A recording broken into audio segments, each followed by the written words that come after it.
God chose you, and it's time to stop running from it.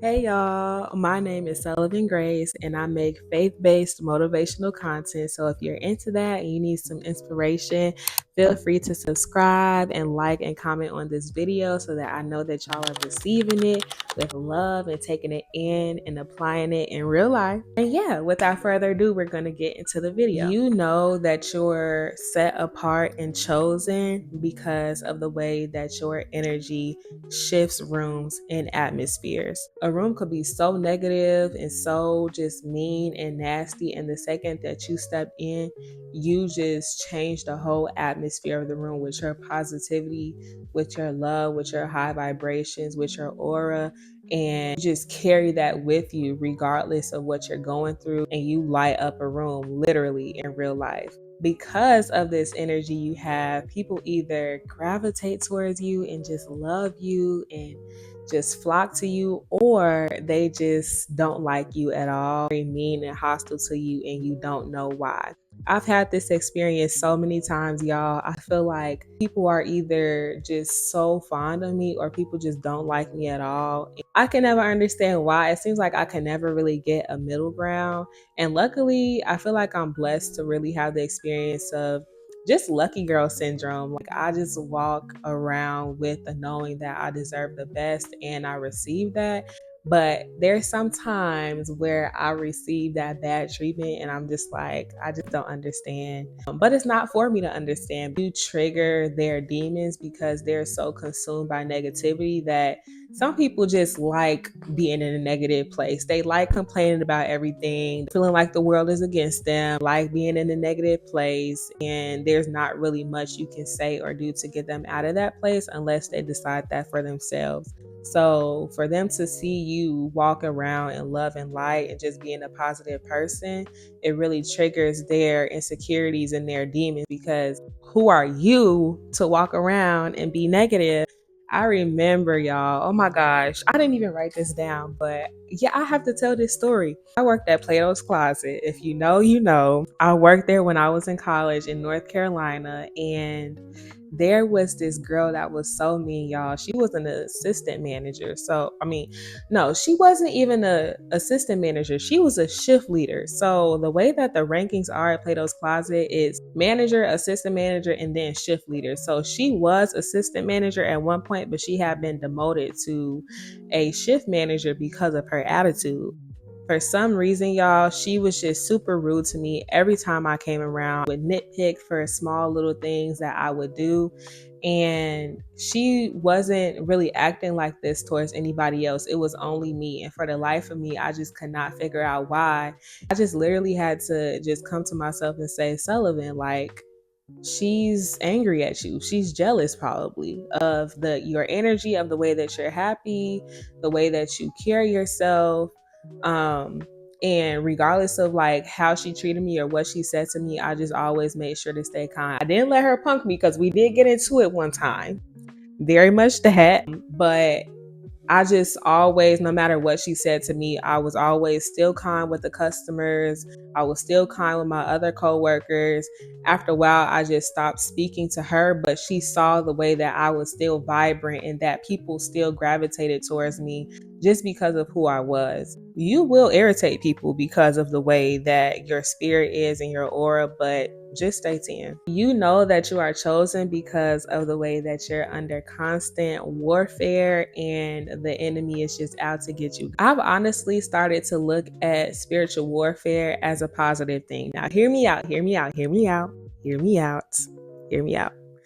I say it's a positive thing because I just imagine, like, I'm such a threat to the enemy that he feels like he has to constantly just wage attack on me. You have to attack me every chance you get to keep me down. I must be that girl. I'm sorry. Like, God must really love me a lot. I must be huge in the spirit realm, because if it's not one thing, it's another. Oh, I must be about to accomplish something huge, because that's when it gets the worst, right? When you're about to accomplish something huge and you're about to take things to the next level. Know that you're chosen. If you're constantly under attack by something in your life, you're going to accomplish great things. You know that you're chosen because of the way that you believe your mind can shift realities, y'all. I was in 6th grade when I had this crazy experience. I was 12 years old. That was when I was first taught about the power of the tongue by my GMA. Everybody who knows me knows I love my GMA. She's taught me so many lessons. She was telling me that power of the tongue is extremely real. And she's like, you have to speak a positive reality around you, and that's what will come to fruition. I'm like, okay, bet. What do I want right now that I can speak into existence for me? The time I had an iPhone 4, was really dying for an iPhone 5C. Y'all know iPhone 5Cs was popping at one point in time. And I'm like, I really want an iPhone 5C. And I have been asking my mom for an upgrade, and she just kept telling me no. So I'm like, okay, let me go and manifest an iPhone 5C. So I just walk around and start claiming it. People would ask me, what type of phone do you have? I'm like, oh, iPhone 5C. I would just walk around screaming like, I have a new phone. I have a new phone. I have an iPhone 5C. Like, I'm just so happy I got my new phone. I think I wrote it down. Like, I was really into it, y'all, because I was just so determined to manifest this iPhone 5C. And lo and behold, 2 weeks later, I will never forget, y'all. I promise y'all, I'm not making this up. Sprint sent me a text message and told me that I had an iPhone 5C waiting on me at the store as a free upgrade. Literally, like, I'm not making this up. They told me that I had a free upgrade waiting on me at the store, and my mom took me the next day to go get my iPhone 5C. Now look at the power of the tongue, because mentally I already had my iPhone 5C. I already knew, like, yeah, it's mine. And reality just had to catch up to me. And that was one of the first experiences that I had of knowing I can do anything that I want to do, and I can really have anything that I want to have.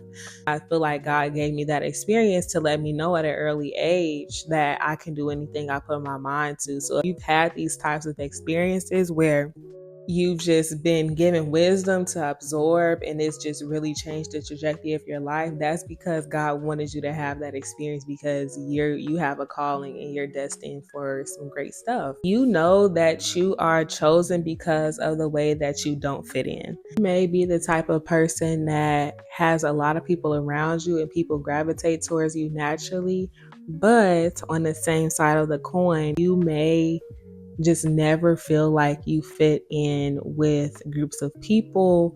You always feel like there's something that makes you different from other people. It's really hard to put your finger on. You just know that there's something that sets you apart internally. You have to remember to always be in flow with order and the path that God wants for your life. It's very easy to want to confine to what the world wants for you, to confine to the skills that they identify that you have, that they think that you will be good at. For me, I spent so many years doing what I didn't want to do in terms of the career trajectory that I was on. I went into college as an economics student, and I knew secretly deep down the whole time that I wanted to do journalism, and I was drawn to media and marketing and just different things like that. And I never acted on it because economics was a secure path for me. It was a way for me to get a job. It was a way for me to just set myself up to have a stable life. Now, I just graduated college and I'm back in the media realm because this is my passion. This is what I love. I love YouTube. I love anything that has to do with spreading a positive message and impacting people. That was what I was trying to accomplish with economics, but it was just a little bit too high level for me, a little bit too mathy, statistically, analytic-y. I don't even know. I probably just made that up, but I just have a whole story with that, and I'll probably dive into it a little bit more later down the road. But just when you're out of line with your purpose, you definitely feel it. I just don't ever want to be out of alignment with what I'm supposed to be doing again, because that is just a way for you to not be fulfilled with your life at all. It's not worth the cost. We're in our early 20s, y'all. Well, I am. I welcome all ages on my channel. I say that all the time. I'll be like we, but everybody may not be in their early 20s, and that's okay. But I'm in my early 20s, and it's very important for me to remember that you just gotta prove 1% every day on your own journey. Focus on you. Focus on you and know that your journey is your own. Your only competition is you. You got this. You got this. Recognize your calling, accept it. It's okay. You're built for it. You're made for it. And God chose you for a reason. I'll catch y'all in the next one. Bye.